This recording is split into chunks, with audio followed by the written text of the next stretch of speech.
They skipped my bridal shower for my sister's hamster's death anniversary. She needs space to mourn. My mom said, "Copy that," I replied. Next day, I found $1,200 charged to my card for a tiny hamster casket. I disputed the charge and sent them a sympathy card with nothing inside but a picture of my middle finger. I found out my parents weren't coming to my wedding party the night before.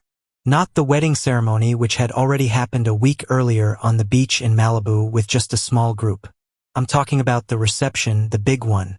The one we planned for 6 months, rented a hall for, invited 120 people to the one my wife Emma's family flew in from Ohio to attend.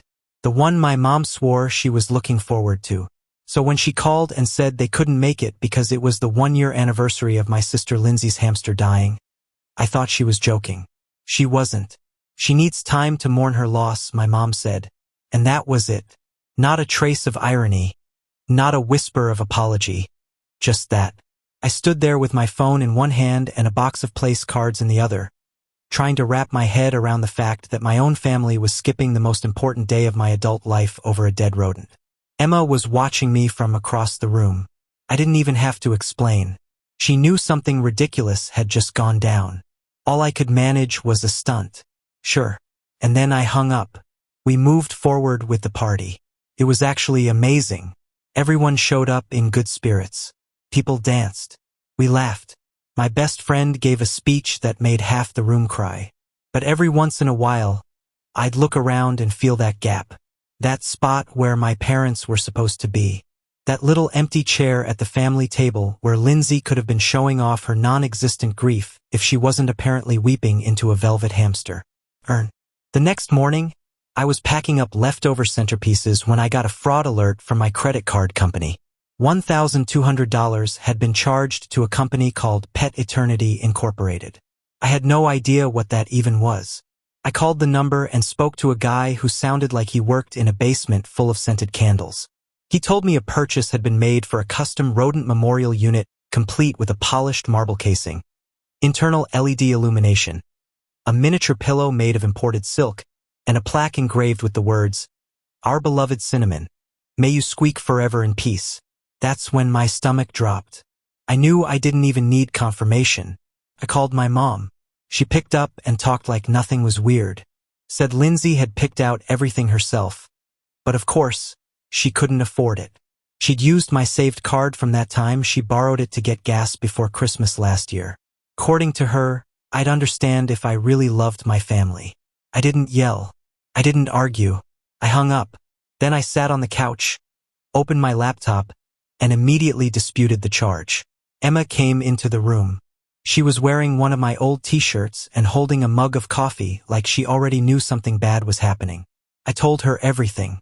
The hamster coffin, the $1,200, the guilt trip. She blinked a few times. Then she smiled and said, "That's it. No more excuses. A real family doesn't treat their son like this. Not one that wants to be in our life." Later that afternoon, I went out and bought a sympathy card. I wrote nothing inside, just tucked in a single 4x6 photo of my middle finger, printed on glossy paper, taken in perfect lighting. I mailed it to their house with tracking. I thought that would be the end of it. A clear message, a line in the sand. It wasn't.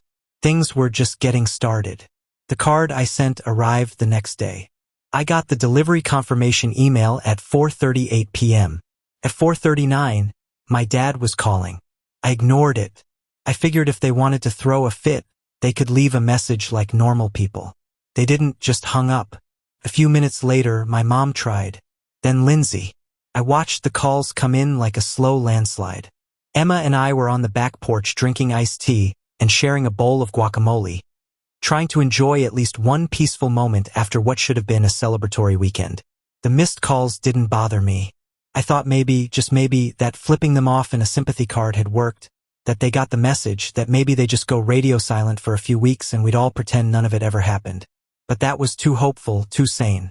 They didn't stay quiet. They showed up, didn't even ring the bell. I heard the front door open like they owned the place, and then my mom's voice echoing down the hall, yelling my name like I was still 10 years old and in trouble for knocking over her antique lamp. I walked into the living room and saw them all there. My parents and Lindsay standing like an angry little tribunal. Lindsay already had tears going, and for a second I wondered if she made herself cry in the car just to set the tone. My dad was holding the card, the photo already bent and creased. And my mom had that passive-aggressive smile she puts on before she goes for the kill. Nobody said hi. Nobody asked if it was a good time. They just started. Are you proud of yourself? That was my mom. What kind of person mocks his sister's grief? That was my dad. Lindsay just started shouting that I had emotionally vandalized her healing process. She called me toxic, said I was narcissistic. Then she pulled out a printed photo of Cinnamon, a blurry hamster in a pink tutu, and held it up like it was a courtroom exhibit. Emma came in silently, stood beside me, and just stared. She didn't interrupt, didn't flinch, didn't even blink when my mom started talking about how far I'd fallen and how Emma had changed me into someone heartless. My dad brought up how I never would have done this before I married into judgment. It was a circus. Then Lindsay out of nowhere said I didn't deserve a family if I couldn't respect a living being's legacy. She pointed at me and said I was spiritually abusive. I didn't even know what that meant. Emma just asked one question. She looked directly at my parents and said, "When has he ever asked you for anything?" They didn't respond. Then she said, "You all treat him like a punching bag in an ATM, and now you're angry because he finally said no." My mom started yelling that Emma had no right to speak to them. In that way, my dad said Emma was brainwashing me. Lindsay screamed that Emma was toxic femme energy, whatever that means, and then tried to walk toward me like she was going to make some dramatic point in my face. Emma didn't even hesitate. She stepped between us, grabbed Lindsay by the hair, and walked her to the door. Not shoved. Walked like a bouncer removing a drunk girl from a club. My mom freaked. My dad told them as she was assaulting a member of their family. Emma opened the door, pushed Lindsay outside, and then turned to my parents and said, "You want to go next, or are you walking?" They hesitated for half a second, then turned and left, but not quietly. They shouted all the way to the car. Threats, guilt trips, lines like, "You'll regret this," and family doesn't abandon each other. Emma shut the door behind them for a full minute. Either of us said anything. Then she turned to me and said, "This was overdue." That night, we ate leftover cake and watched old sitcoms. She didn't bring it up again. Neither did I. We both knew the silence would only last so long. Exactly 48 hours later, I got a message that changed everything. My dad had locked me out of our shared business banking app. I realized something was wrong when I tried to log into our business banking app to approve a bulk order for specialty notebooks and got hit with a red error message. User access denied. Thought maybe it was a glitch. I tried the desktop version. Same thing. Reset my password. Still locked out. Then it hit me. I checked the company email. My address was no longer recognized. No access to our indexing software, our inventory management system, nothing. I called my dad. He picked up on the third ring and said, "You're out." Just like that. I asked what he was talking about. He said, "You made your bed. You turned on your family. Don't act surprised." I said, "This had nothing to do with the business. That I put in a third of the startup cash and half the sweat equity. That I helped him get the commercial lease, filed the LLC paperwork, got us approved for supplier credit, that the stationery store was just as much mine as his." He said I could have stayed a part of it if I had shown basic loyalty. And now, according to him, my name was already being removed from the storefront paperwork. Then came the kicker. He said that if I wanted to be reinstated, I need to come to the house, apologize to the entire family, especially Lindsay, and bring Emma with me to do the same. His exact words were, "We'll forgive you if you act like a man and own up to the harm you caused." I don't remember hanging up. I just remember Emma walking into the room, seeing my face, and immediately asking, "What did they do now?" I told her everything. She didn't hesitate, walked to the kitchen drawer, pulled out a folded paper and handed it to me. Her cousin Mark, attorney, handles business disputes, family partnerships, ownership claims, the works. That night, I sat on a Zoom call with Mark and unloaded every detail. Sent him the original operating agreement, my bank transfers, shared access to the business email archive. He barely said a word while reading. Then he looked up and said, "You've got them. I'll file the injunction tomorrow." And he did. We froze the business. No transactions, no withdrawals, no changes to ownership structure. My parents freaked out immediately. I got a flurry of texts from my mom, ranging from passive-aggressive guilt trips to full-on rage. She accused me of weaponizing paperwork against my own blood. My dad tried calling twice. Lindsay posted an unhinged Instagram story where she held up cinnamon zern, sobbing and claiming I was exploiting grief to steal a family legacy. Emma and I ignored it all. Mark told us to let them squirm. Court was fast. Shockingly fast. I expected a dragged-out mess with counters and delays, but they had nothing. No proof of solo ownership. No documentation to contradict anything I brought. In fact, I had emails where my dad outright thanked me for my initial investment and called me the backbone of the business. The judge read that one aloud. It wasn't even a contest. The decision came down in 2 weeks. Full ownership transferred to me. Emma and I left the courthouse and went straight to the store. I'd already called the sign guy in advance. He was parked out back with a ladder and a new set of letters. By sunset, the old sign was gone. The store was now Larry's Paper Company. Clean, simple, mine. I updated the website, changed the email, Ricky Deluxe, installed cameras. 2 days later, a silver Honda Civic pulled up outside just after opening. My mom stepped out wearing sunglasses like she was dodging paparazzi. My dad followed, a manila folder in his hand. Lindsay was in the back seat, arms crossed, refusing to make eye contact. I watched them approach through the glass. Emma stood behind the counter and whispered, "Ready for Act 2? They showed up just before lunch on a Thursday. The bell above the door rang, and I looked up from restocking the display table to see my mom walking like she was just browsing. My dad followed a few steps behind, holding a manila folder like it was some kind of peace treaty. Lindsay stayed outside in the car, arms folded across her chest, phone in one hand, eyes locked on the dashboard like she was the real victim in all of this. Emma was behind the counter, already stiffening the moment she saw them. They walked up slowly like they didn't want to scare off a wild animal. My mom smiled first, not the fake, over-the-top smile she used when she was trying to be polite, but the soft, pitying kind, like I was the one who had something to apologize for. She started talking without any context. "We've come to clear the air." I didn't answer. Neither did Emma. My dad placed the folder on the counter, sliding it forward like it contained a signed peace agreement. "We've had time to reflect," he said, "and we see now that maybe things got out of hand." Out of hand. That's how they framed it. Like I'd gotten a little too sensitive after being cut out of my own company and threatened with exile from the family unless I begged for forgiveness. Emma's silence was louder than anything I could have said. My mom kept going. She said they'd been thinking a lot about family. That nothing is more important than blood, and how we all said things we didn't mean. She carefully avoided any specifics. Never mentioned the wedding, the hamster, the coffin, or the forced apology ultimatum. Then my dad took over. He said things hadn't been easy for them lately, that the store had struggled since I took over, which was rich considering revenue was up 12% in just the last quarter. He said he'd been trying to hold things together, but that it was hard. And then came the real reason they were there.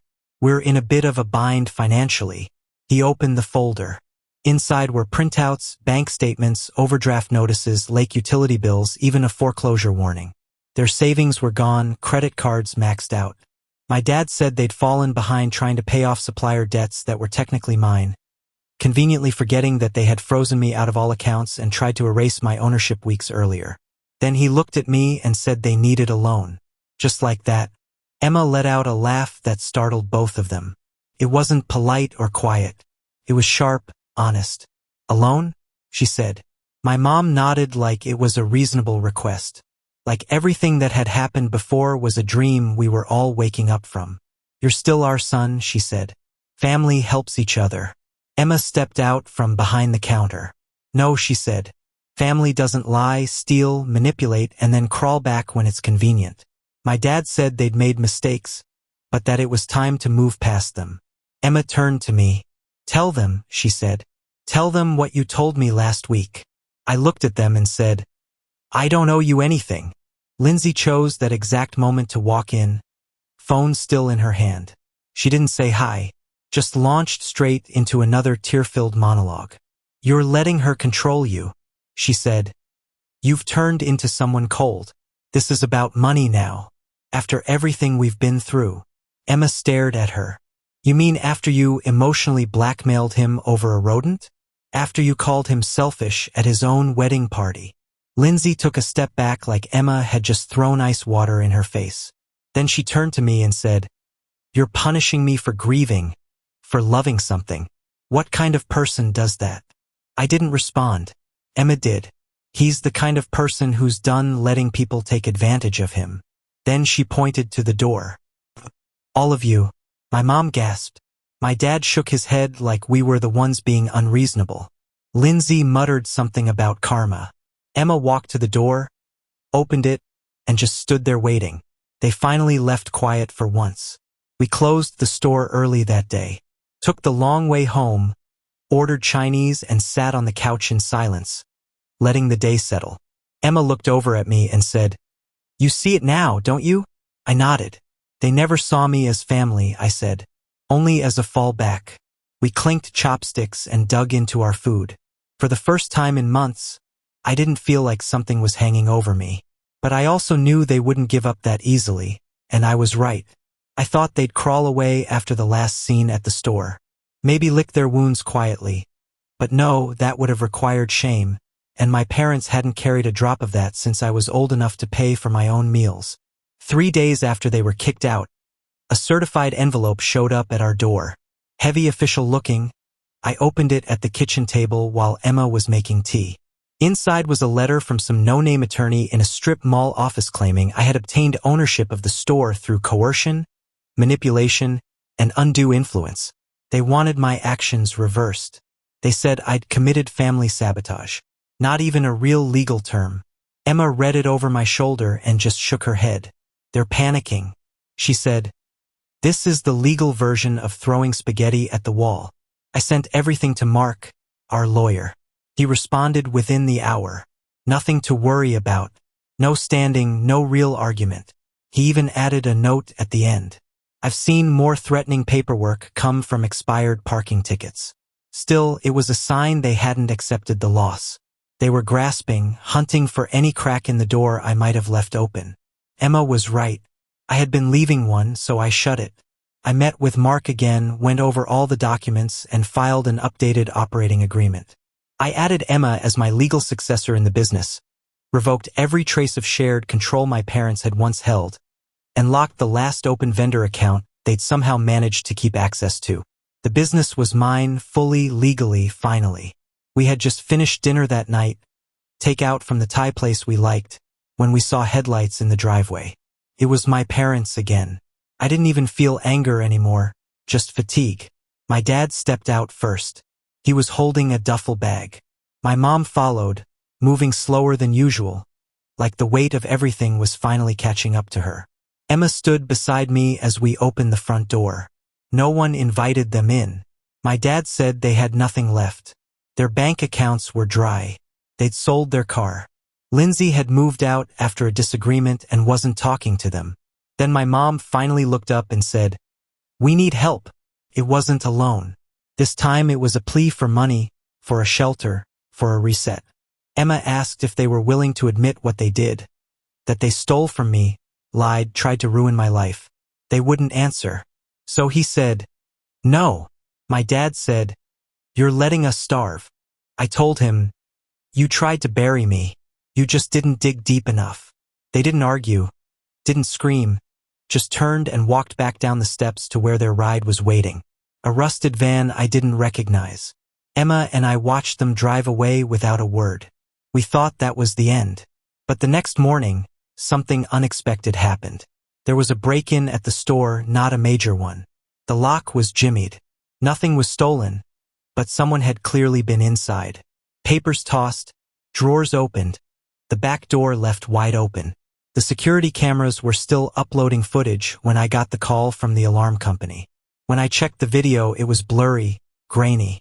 But I knew that posture, that walk, that heavy jacket my dad always wore, even when it wasn't cold. He hadn't taken anything, just wandered the aisles, stood in front of the register like he was remembering what it used to be. Then in one frame, he looked up directly at the camera. I saved the video, sent it to Mark, and filed a police report. Emma watched it once and said, "He's not coming back for the money. He's coming back for the idea of control." That night, I changed the alarm code, upgraded the lock system, installed motion sensor lights. I wasn't afraid, just done, truly done. The next time they came back, it wouldn't be to beg or threaten. It would be to finally admit that they had lost. And I was ready for it. The store break-in shifted something. Not in me, not in Emma, but in the air around the whole situation. It was like we'd reached the absolute edge of whatever sad little game my parents had been playing. After that night, everything went quiet. No more surprise visits. No more letters. Not even passive-aggressive Facebook posts from my mom or Lindsay's grief reels about emotional betrayal. Just silence. Emma didn't trust it at first. She said people like them don't just go dark unless they're either out of moves or out of energy. We waited. 2 weeks passed. I focused on the store, and for the first time in months, it felt like mine. Not just legally, not just technically, but truly personally mine. I moved things around, rebranded the stationery line, brought in handmade items from local artists. We even launched an online shop that took off within days. Orders started pouring in from states I'd never set foot in. Emma handled the marketing. I handled the rest. We worked side by side like we'd been doing this our whole lives. Then out of nowhere, a woman from the boutique across the street came in during closing one evening. She was holding a small white envelope. "Guy came by earlier," she said. "Didn't want to come in. Looked tired. Told me to give you this." It was a check not from my dad, from Lindsay. $200. Post dated 3 days earlier on the memo line. Repayment for everything. That was it. No note. No explanation. Just her name at the bottom and her handwriting on the envelope. I stared at it for a long time. Emma read it once and said, "Well, that's a first. I didn't cash it. I didn't rip it up either. I pinned it behind the register. Right next to a photo from our wedding, the one they all skipped. We didn't talk about it much after that. I think in her own weird way, Lindsay knew she crossed the line she couldn't walk back from. And maybe that check wasn't about money at all. Maybe it was a white flag. A week later, I got a call from Mark, our lawyer. He sounded oddly cheerful. "You're officially free," he said. They signed a formal withdrawal from all claims to the business. I hadn't even known they'd been negotiating behind the scenes. "I got the paperwork today," he added. "And they've moved Nevada, small town, living with a cousin. No business, no assets. It's over." He sent me the documents later that afternoon. I read them while standing in the middle of the store under the new lighting Emma insisted we install. There was my dad's signature, my mom's. All legal rights waived. All claims dropped. I stood there holding it and realized something. I didn't feel victorious. I didn't feel like I won. I felt clean, like the last piece of rot had been cut out of something I'd been too afraid to amputate for years. That night, Emma and I sat outside on the porch. She had a glass of wine. I had my laptop open reviewing sales projections for a second location in a nearby town. Things were growing fast. She closed the laptop gently and said, "You know what makes someone family?" I waited. "Someone who doesn't make you fight for a seat at your own table." She leaned against me and added, "You've been building a new family this whole time. You just didn't realize it." I thought about everything. The stolen money, the fake grief, the hamster coffin, the screaming, the betrayal, the lawsuit. And then I thought about the check pinned to the corkboard. They didn't just lose a store. They didn't just lose a son. They gave him away for free. And I was finally done trying to buy myself back.